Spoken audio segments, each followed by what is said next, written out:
Food बनाना मतलब carbohydrate बनाते हैं। मेनली फूड जनरली क्या करते हैं हम लोग, कार्बोहाइड्रेट उसमें फॉर्मेशन करते हैं। तो अब हम क्या, रिस्पायरेशन में क्या होता है, रिस्पायरेशन में होता है जो आपका हमने फूड बनाया है उस फूड से क्या करते हैं, एनर्जी को निकालना ही क्या होता है, रिस्पायरेशन का मतलब होता है। जैसे हम लोगों में रिस्पायरेशन होता है, वैसे क्या होता है प्लांट्स में भी रिस्पायरेशन होता है। रिस्पायरेशन में क्या करते हैं हम लोग, जो एनर्जी जो फूड हमारे अंदर स्टोर है, जब हमको एनर्जी की जरूरत पड़ती है तो उसको रिस्पायरेशन के द्वारा उस एनर्जी को निकालते हैं। कैसे निकालते हैं, जो भी हमारा फूड है, फूड मटेरियल है, उसको क्या करते हैं हम लोग, उसका ब्रेक डाउन करते हैं। तो उसके ब्रेक डाउन से जो भी हमारी एनर्जी निकलती है वो एटीपी के फॉर्म में हमारे जो भी हमारी बॉडी है उसमें, या प्लांट्स की बॉडी है उसमें क्या हो जाती है, कलेक्ट हो जाती है। और जब भी हमें एनर्जी की जरूरत होती है तो उस एटीपी को वहाँ पे एनर्जी हम लोग दे देते हैं। जैसे चलने के लिए मान लो हमें एनर्जी की जरूरत है तो हमारी बॉडी में क्या हो रहा है, रिस्पायरेशन हो रहा है। तो उस रिस्पायरेशन से क्या होता है, उस रिस्पायरेशन से एटीपी बनती है। एटीपी मतलब एडिनोसिन ट्राईफॉस्फेट। एनर्जी किसके फॉर्म में निकलती है, एटीपी के फॉर्म में। एटीपी को हम लोग क्या बोलते हैं, एनर्जी करेंसी भी बोल देते हैं, क्योंकि जो भी हमारी बॉडी में जो भी एनर्जी है वो एटीपी के फॉर्म में आपकी रहती है। इसीलिए जो हम लोग, वैसे प्लांट्स में क्या होता है, जैसे प्लांट्स में क्या होता है, फ्रूट बनते हैं, आपका फोटोसिंथेसिस करते हैं या रिस्पायरेशन करते हैं, उनमें फ्लावरिंग होती है। तो उन सब में भी क्या होती है, हमें एनर्जी, उन सब में भी प्लांट्स को एनर्जी की जरूरत पड़ती है। तो उस एनर्जी को क्या करते हैं प्लांट्स, रिस्पायरेशन के द्वारा उस एनर्जी को गेन करते हैं। किसके फॉर्म में गेन करते हैं, एटीपी की फॉर्म में गेन करते हैं। और जब प्लांट्स को उसकी नीड होती है तो वहां पे आपका एटीपी जाके एनर्जी देता है। जैसे जो एक्टिवली ग्रोइंग सेल्स होती हैं उन सेल्स में क्या होता है, उन सेल्स में रिस्पायरेशन ज्यादा होता है। जैसे मान लो आपका प्लांट्स है, प्लांट्स में जहाँ की सेल, जैसे आपकी रूट है, रूट अपेक्स की जो सेल है, रूट का जो आपका सबसे निचला पार्ट नहीं, रूट अपेक्स, तो रूट अपेक्स की जो सेल है वो बहुत ज्यादा जल्दी ग्रो करती हैं, उन्हें बहुत ज्यादा डिवीजन होता है। तो ऐसी सेल्स में क्या होता है, रिस्पायरेशन ज्यादा होता है। या तो हमारा प्लांट्स है, प्लांट की जो आपके एपिकल पार्ट है वहां पे आपका क्या होता है, वहां पे भी रिस्पायरेशन ज्यादा होगा, क्योंकि जे प्लेस है प्लांट्स के जे वाले स्थान में क्या होता है, इस वाले स्थान में आपकी जो होती है सेल्स जल्दी डिवीजन करती हैं। जब सेल्स जल्दी डिवीजन करती हैं तो उनको क्या होता है, उनको ज्यादा एनर्जी की जरूरत पड़ती है। तो इन जगह पे भी आपका रिस्पायरेशन ज्यादा होता है। यहाँ पे भी एटीपी हमें ज्यादा मिलती है और यहाँ पे जो है रिस्पायरेशन ज्यादा होता है, क्योंकि यहाँ पे एनर्जी की ज्यादा जरूरत पड़ती है। हम लोग देखते हैं हमारे जो है 11th क्लास की जो एनसीईआरटी है वहां पे आपका दे रखा है, जो आपकी रिस्पायरेशन है उसकी डिफिनेशन दे रखी है। उस डिफिनेशन को हम लोग देख लेते हैं। जैसे क्या दे रखा है, रिस्पायरेशन। तो रिस्पायरेशन की डिफिनेशन हम लोग देखते हैं।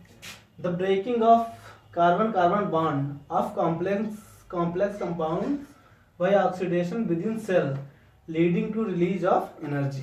जैसे हमने क्या किया, मान लो हमने क्या ले लिया, आपका जो सबस्ट्रेट ले लिया, सबस्ट्रेट हमने ले लिया कार्बोहाइड्रेट। कार्बोहाइड्रेट इसमें क्या लिया हम लोगों ने, सुक्रोज ले लेते हैं, नहीं तो आपका फ्रक्टोज ले लेते हैं, या तो ग्लूकोज। तो मान लो हमने यहाँ पे क्या लिया, ग्लूकोज दिया। तो ग्लूकोज में जो भी बॉन्ड होंगे, कार्बन कार्बन के बीच में जो बॉन्ड होंगे उनको हम लोग स्टेप बाय स्टेप तोड़ेंगे। तो जब कार्बन कार्बन बॉन्ड टूटेंगे किसके, कॉम्प्लेक्स कंपाउंड के, जो क्या है कि आपका कॉम्प्लेक्स कंपाउंड है, तो वहां से क्या होगा, एनर्जी निकलेगी। जैसे हम लोगों ने एक रिएक्शन दिखाई है, और किसके द्वारा होगा, ऑक्सीडेशन। ऑक्सीजन की प्रेजेंस में हो रहा तो क्या होगा, ऑक्सीडेशन होगा। तो कॉम्प्लेक्स कंपाउंड्स के कार्बन कार्बन बॉन्ड्स का टूटने से जो एनर्जी निकलती है उसको हम लोग क्या करते हैं, एटीपी के फॉर्म में उसको हम लोग एटीपी के फॉर्म में आपको स्टोर कर लेते हैं। ठीक, तो आपका डिफिनेशन क्या हो गई, कार्बन कार्बन बॉन्ड का टूटना किसका, कॉम्प्लेक्स कंपाउंड के कार्बन कार्बन बॉन्ड का ऑक्सीडेशन के द्वारा टूटना ही आपका रिस्पायरेशन कहलाता है, उसके द्वारा एनर्जी हमें मिलती है। तो फाइनल रिएक्शन देख लेते हैं। हमने मान लो ग्लूकोज ले लिया, ऑक्सीजन ले ली 6 मोल, और यहाँ पे 6 मोल आपका CO2 निकली, 6 मोल आपका पानी निकला, और बाकी आपका एनर्जी निकलती है। जो एनर्जी निकलती है उसको हम लोग एटीपी के फॉर्म में, उसको प्लांट्स एटीपी के फॉर्म में आपका कन्वर्ट करके रख लेते हैं, और जब भी एनर्जी की जरूरत होती है वहाँ पे आपका एटीपी जाके उस एनर्जी को देता है। हम लोग आगे देखेंगे कि आपका ब्रीदिंग में वो आपका रिस्पायरेशन में भी क्या होता है, एटीपी की नीड होती है। जैसे प्लांट्स में हम लोग रिस्पायरेशन देखेंगे तो वहाँ पे भी एटीपी की हमें ज़रूरत पड़ती है। एटीपी यूज करने के बाद ही हमको एटीपी का फायदा होता है। वहाँ एटीपी खर्च भी होती है और कुछ एटीपी मिलती भी है। इसीलिए एटीपी की ज़रूरत हर काम में होती है। जो भी मेटाबॉलिज्म होती है प्लांट्स की बॉडी में, उन सब में आपका एटीपी की कहीं ना कहीं नीड रहती है। अब देख लेते हैं जैसे ब्रीदिंग। जैसे हम लोगों को क्या होता है, जो हम लोग रिस्पायरेशन करते हैं तो उसमें ब्रीदिंग भी होती है। एक स्टेप होता है ब्रीदिंग।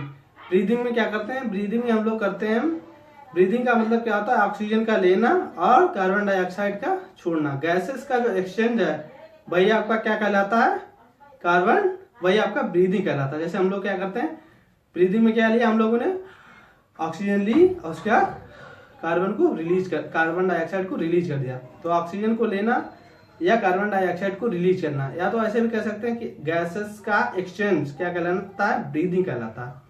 तो वैसे ही हम लोगों में क्या होता है, हम लोगों में ब्रीदिंग के लिए क्या होते हैं, लंग्स पाए जाते हैं। जैसे हम लोगों जो ब्रीदिंग करते हैं उसके लिए लंग्स होता है, आपका रिस्पायरेटरी ट्रैक्ट होता है, बाकायदा पूरा होता है, ठीक। लेकिन इनमें प्लांट्स में क्या होता है, प्लांट्स में भी ब्रीदिंग होती है, गैसेस का एक्सचेंज होता है, लेकिन इनमें कोई भी स्पेशल ऑर्गन नहीं पाया जाता जिससे क्या हो सके आपका, जैसे हम लोगों में लंग्स पाया जाता है तो इनमें लंग्स जैसी कोई भी स्ट्रक्चर नहीं पाई जाती जिसके द्वारा ये लोग ब्रीदिंग कर सके। तो इनमें हम लोग देखते हैं कि इनमें ब्रीदिंग क्यों नहीं होती। ब्रीदिंग तो होती, इनमें ब्रीदिंग तो होती है, लेकिन इनमें जो होता है ब्रीदिंग के लिए कोई स्पेशल ऑर्गन नहीं पाया जाता। तो उसका रीजन हम लोग देख लेते हैं कि इनमें क्यों स्पेशल ऑर्गन नहीं पाया जाता, फिर भी ये लोग ब्रीदिंग कर सकते हैं। तो सबसे पहले देखते हैं प्लांट ब्रीदिंग। तो ब्रीदिंग का तो मतलब बता दिया कि गैसेस का एक्सचेंज, ऑक्सीजन का लेना और CO2 का आपका छोड़ना, मेनली तो यही होता है, ठीक। फिर उसमें देखते हैं प्लांट ब्रीदिंग। तो यहाँ पे दे रखा है no special organ found like animals. Why, ये आपका एनसीईआरटी में क्वेश्चन दे रखा है कि इनमें कोई भी स्पेशल ऑर्गन नहीं पाया जाता है जैसा कि एनिमल्स में पाया जाता है, ऐसा क्यों होता है। तो यहाँ पे एनसीईआरटी में कुछ आपके कमेंट्स दे रखे हुए हैं, तो उनको हम लोग वन बाय वन डिस्कस करेंगे। सबसे पहले देखते हैं स्टोमेटा एंड लेंटिसिल प्रेजेंट। जो हमारी जो भी प्लांट बॉडी है उसमें क्या होता है, उसमें लेंटिसिल पाए जाते हैं। जैसे मान लो हमारा क्या है, जो हमारा प्लांट्स को हम दिखाते हैं, ये प्लांट बन गया।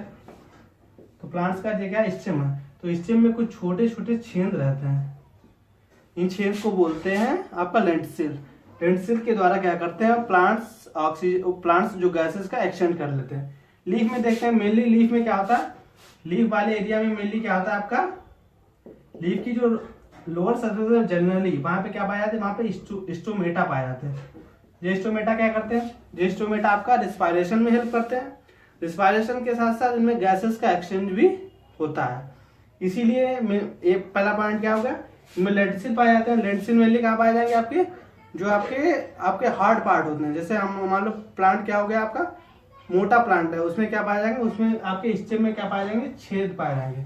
उन छेद को हम जल्दी बोलते हैं लेंटिसिल। जबकि लीफ में क्या होंगे, लीफ में आपके स्टोमेटा पाए जाएंगे। स्टोमेटा ट्रांसपायरेशन में भी हेल्प करते हैं और आपका इससे गैसेस का एक्सचेंज भी होता है। तो पहला पॉइंट तो हो गया कि इनमें आपका स्पेशल ऑर्गन क्यों नहीं पाया जाता, क्योंकि इनमें स्टोमेटा और लेंटिसिल प्रेजेंट होते हैं। देख लेते हैं हम लोग सेकंड वाला, each plant parts take care of its own gas exchange. मतलब जो भी प्लांट्स का आपका पार्ट है वो क्या करता है, वो अपने आप ही जो इन्वायरमेंट है उससे गैसेस का एक्सचेंज कर सकता है। जैसे मान लिया हमने क्या है, एक प्लांट बना हुआ है, ठीक। तो ये प्लांट्स क्या रहता है, प्लांट जो है चारों तरफ से आपका इन्वायरमेंट के डायरेक्टली कांटेक्ट में रहता है। तो मान लो जे सेल हो गई, यहाँ पे जे सेल है, ये सारी सेल्स बनी हुई है, ठीक। जे सेल्स क्या करती है, ये अपने डायरेक्टली क्या कर लेती है, इन्वायरमेंट से एक्सचेंज कर लेती है। मान लो जे है, यहाँ से इसने एक्सचेंज कर लिया, यहाँ से CO2 यहाँ से बाहर आ गई और यहाँ पे O2 अंदर चली गई, ठीक। तो यहाँ पे डायरेक्टली आपका क्या हो जा रहा है, एक्सचेंज हो जा रहा है। वैसे लीफ में भी क्या होती है, सेल है जो है डायरेक्टली क्या होती है, उसके कांटेक्ट में रहती है इन्वायरमेंट के, तो वो अपने आप ही क्या कर सकती हैं, एक्सचेंज कर सकती हैं इसका गैसेस का। इसीलिए इनमें क्या होता है, दूसरा तो हो गया आपका पॉइंट जे, इसलिए आपके इनमें कोई स्पेशल ऑर्गन नहीं पाए जाते। तीसरा देखते हैं, there is very little transport of gases, each living cell quite close to surface। इसका भी मतलब क्या है, लगभग वही है। इसमें क्या होता है, इनमें ट्रांसपोर्ट की जरूरत नहीं पड़ती क्योंकि जो सेल है वो क्वाइट क्लोज टू सरफेस। जो भी लिविंग सेल है वो क्या होती है, सरफेस के पास में पाई जाती है। जैसे हम लोग देखेंगे सेकेंडरी ग्रोथ, तो सेकेंडरी ग्रोथ जो मोटे प्लांट्स हैं, बड़े बड़े प्लांट्स होते हैं, उनमें क्या होता है, उनमें जो अंदर की सेल्स है वो क्या होती हैं, डेड हो जाती हैं। जो सेल्स लिविंग बचती हैं वो केवल बार्क में बचती हैं। तो बार्क की सेल अपने आप ही क्या कर सकती हैं, गैसेस का एक्सचेंज कर सकती हैं। जैसे मान लिया हमने ये कोई प्लांट है जो खूब मोटा हो गया, ठीक, तो इसमें जो आपकी बार्क वाली सेल है ये तो अपने आप ही क्या कर सकती हैं, इन्वायरमेंट से एक्सचेंज कर सकती हैं। जबकि जो अंदर की सेल है जो क्या हो जाती हैं, आपकी डेड हो जाती हैं। इसीलिए इनको क्या होता है, इनको रिस्पायरेशन की जरूरत नहीं पड़ती। और जो आपकी साइड की सेल्स हैं वो अपने आप ही क्या कर सकती हैं, अपना क्या नाम गैसेस का एक्सचेंज कर सकती हैं। इसीलिए क्या होता है, इनमें बहुत ही कम हमें क्या देखने को मिलता है, ट्रांसपोर्ट बहुत ही कम देखने को मिलता है किसका, गैसेस का। और जो भी लिविंग सेल है वो आपकी सरफेस के करीब में रहती है, जिससे क्या हो सके, डायरेक्टली आपके इन्वायरमेंट से कांटेक्ट में रह सके, जिससे अपना CO2 और O2 का अपने वो एक्सचेंज कर सके। नेक्स्ट देखते हैं हम लोग fourth, roots, stem, leaves. Root, stem and leaves respire lower rate than animals. जैसे एनिमल्स में क्या होता है, हम लोग क्या करते हैं, हम लोग रिस्पायरेशन बहुत जल्दी जल्दी करते हैं, फ्रिक्वेंट रिस्पायरेशन करते हैं। जबकि हमारा क्या होता है, प्लांट्स में क्या होता है, प्लांट्स में जो भी है आपका इससे धीरे धीरे होती हैं। जैसे आपका रूट हो गया, स्टेम हो गई या लीव्स हो गया, ये जो पार्ट्स हैं ये आपका बहुत ही स्लो रेट से आपका रिस्पायरेशन करते हैं। इसलिए भी हमको कोई भी स्पेशल ऑर्गन की जरूरत नहीं पड़ती अपने किसके लिए, गैसेस के एक्सचेंज के लिए।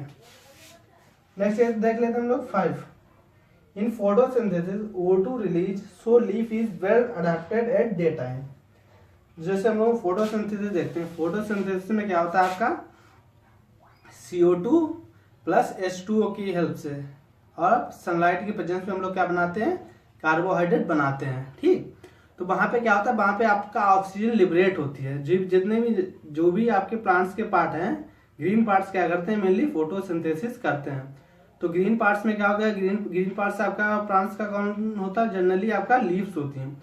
तो लीव्स क्या करती हैं, लीफ में जो भी आपका फोटोसिंथेसिस हो रहा है, तो वहां पे आपका क्या हुआ, वहां पे आपका जो फोटोसिंथेसिस होता है उसमें क्या होती है, आपकी ऑक्सीजन रिलीज होती है, ठीक।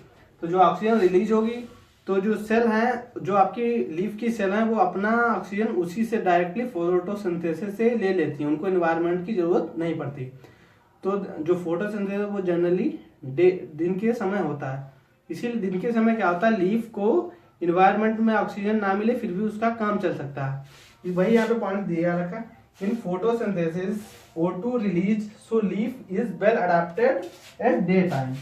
तो दिन के समय क्या होता है, जो फोटोसिंथेसिस होता है उसमें ऑक्सीजन रिलीज होती है, इससे क्या होता है, जो आपकी लीफ है is well adapted at day time. Day time उनको ऑक्सीजन बहुत ही अच्छी खासी मात्रा में मिल जाता है। इसीलिए उनको क्या होता है, उनको कोई भी स्पेशल ऑर्गन की जरूरत नहीं पड़ती है फोटोसिंथेसिस के लिए, ठीक। तो यहाँ पे हम लोगों ने ये 5 पॉइंट डिस्कस कर लिए कि क्यों प्लांट्स में जो है कोई भी स्पेशल ऑर्गन नहीं पाया जाता है गैसेस के एक्सचेंज के लिए या ब्रीदिंग के लिए, ठीक। तो हम लोगों ने आज क्या देखा कि रिस्पायरेशन क्या होता है। रिस्पायरेशन का क्या मतलब होता है कि जो आपका हमारे जो भी प्लांट्स की बॉडी में जो आपका फूड स्टोर है, जैसे मान लो ग्लूकोज के फॉर्म में फूड स्टोर है, तो ग्लूकोज को जब हम स्टेप बाय स्टेप तोड़ते हैं, उसके कार्बन बॉन्ड को जब हम स्टेप बाय स्टेप तोड़ते हैं, तो उससे क्या होता है, एनर्जी को निकालना ही रिस्पायरेशन कहलाता है।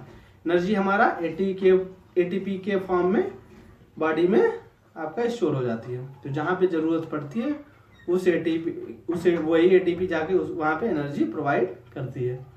जो एक्टिवली ग्रोइंग सेल है, जैसे आपका प्लांट्स का एपेक्स हो गया या रूट का एपेक्स हो गया या आपका फ्रूट जहाँ पे डेवलप हो रहा है, फ्लावरिंग हो रही है, वहाँ की सेल क्या करती है, वहाँ की सेल में ज़्यादा रिस्पायरेशन होता है। वहाँ की सेल में रिस्पायरेशन ज़्यादा होता है क्योंकि वहाँ पे क्या होता है, एनर्जी ज़्यादा जरूरत पड़ती है। तो ये देख लिया।